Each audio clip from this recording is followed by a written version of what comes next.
ملت شریف و مقاوم ایران در پی تجاوز نظامی آشکار رژیم جنایتکار ایالات متحده آمریکا به تأسیسات صلح‌آمیز هسته‌ای جمهوری اسلامی ایران و نقض صریح حقوق بین الملل با تدبیر شورای عالی امنیت ملی، سپاه پاسداران انقلاب اسلامی با رمز مقدس یا ابا عبدالله الحسین گر و قدرتمند موشکی قرار داد.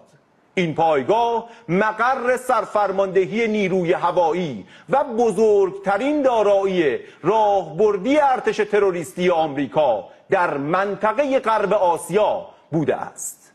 پیام اقدام قاطع فرزندان ملت در نیروهای مسلح برای کاخ سفید و متحدانش روشن و صریح است. جمهوری اسلامی ایران با اتکال به خداوند متعال، اتکا به مردم مؤمن و پرآوازه ایران اسلامی تحت هیچ شرایطی تعرض به تمامیت سرزمینی، حاکمیت و امنیت ملی خود را بی پاسخ نخواهد گذاشت.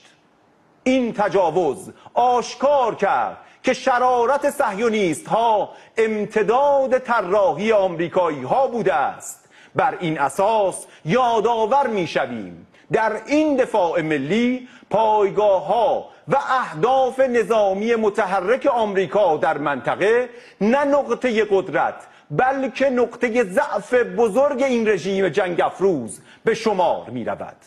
در آستانه ماه محرم، ماه عزای سید و سالار شهیدان حضرت ابا عبدالله الحسین علیه السلام، بار دیگر به دشمنان ایران اسلامی هشدار می‌دهیم دوره بزن در رو به سر آمده و هر گونه تکرار شیطنت منجر به تسریع در فروپاشی ارکان نظامی آمریکا در منطقه، فرار خفتبار از غرب آسیا با اراده نیروهای مسلح مقتدر مردمی کشور و تحقق آرمان مشترک ملت‌های آزادیخواه جهان در محو غده سرطانی صهیون خواهد شد.